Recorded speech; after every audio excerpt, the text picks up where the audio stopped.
Because ang unang madisig po ay ang mga religious system of this world.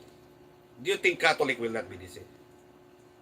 Catholicism, when in fact ngayon po, mayroon po tayong tinatawag na the enemy within the church of our Catholic faith. Sila po ay nag-umpisa na. There is religious deception inside of our Catholic faith. Bakit po?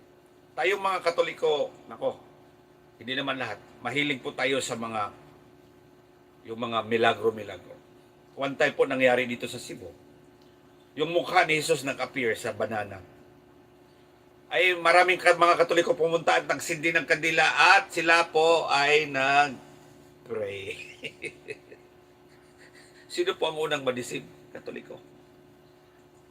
Kasi wala po tayong alam sa Biblia. Hindi naman lahat. The supreme religious deception is that of the Antichrist, as pseudo-Messianism.